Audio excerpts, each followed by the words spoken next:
ঢাকা বিশ্ববিদ্যালয় ভর্তি পরীক্ষা খ ইউনিট 2022-23 সেশন জিকে।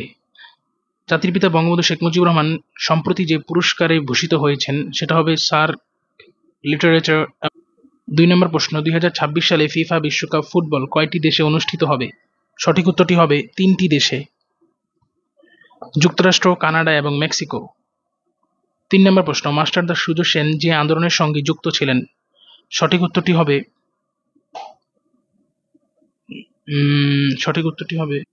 সঠিক উত্তরটি অপশনে দেওয়া নেই। সঠিক উত্তরটি হবে যে ব্রিটিশ বিরোধী আন্দোলন। 4 নম্বর প্রশ্ন, স্মার্ট বাংলাদেশের 4টি স্তম্ভ হলো স্মার্ট নাগরিক, স্মার্ট সরকার, স্মার্ট অর্থনীতি, স্মার্ট সমাজ। 5 নম্বর প্রশ্ন, যে প্রতিষ্ঠান 3বার শান্তিতে নোবেল পুরস্কার পেয়েছে? ICRC। 6 নম্বর প্রশ্ন, বাংলাদেশ ভারত মৈত্রী পাইপলাইন থেকে পর্যন্ত বহমান, কোথা থেকে কোথা পর্যন্ত বহমান? সঠিক উত্তর হবে শিলিগুড়ি থেকে পার্বতীপুর।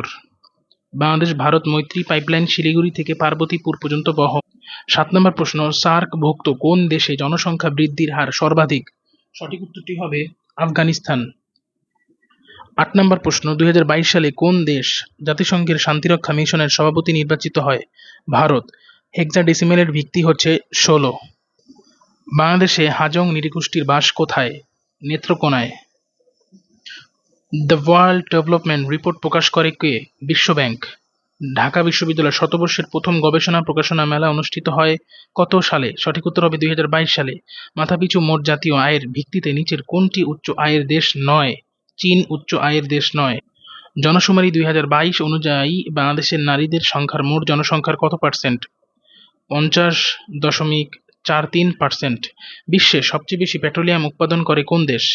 সঠিক উত্তর হবে যুক্তরাষ্ট্র। পেট্রোলিয়াম উৎপাদনে শীর্ষ যুক্তরাষ্ট্র, পেট্রোলিয়াম রপ্তানিতে শীর্ষ সৌদি আরব, পেট্রোলিয়াম আমদানিতে শীর্ষ চীন।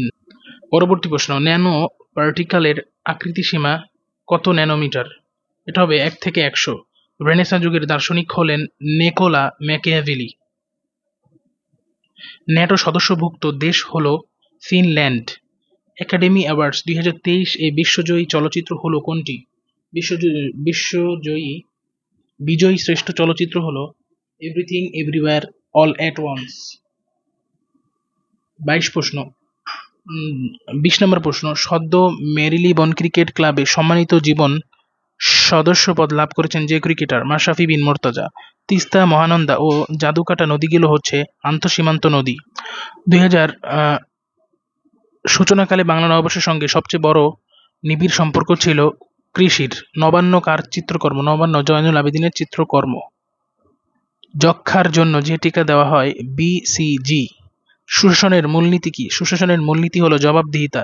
বিশ্বের কৃষিভিত্তিক ইপিজেড কোথায় অবস্থিত? নীলফামারীতে অবস্থিত। মাতারবাড়ি বিদ্যুৎ কেন্দ্রের কাঁচামাল হলো কয়লা। একটি বিশ্ববিদ্যালয়ের বিভিন্ন ভবনের ল্যানগুলোকে যুক্ত করতে ব্যবহার করা হয় ক্যান, অর্থাৎ ক্যাম্পাস এরিয়া নেটওয়ার্ক। বাংলাদেশের জাতীয় সংসদের সুবর্ণ জয়ন্তী কত সাল? 2023 সাল। মুক্তিযুদ্ধের স্মৃতি বিজড়িত তেলিয়াপাড়া যে জেলায় অবস্থিত? হবিগঞ্জ জেলায় অবস্থিত।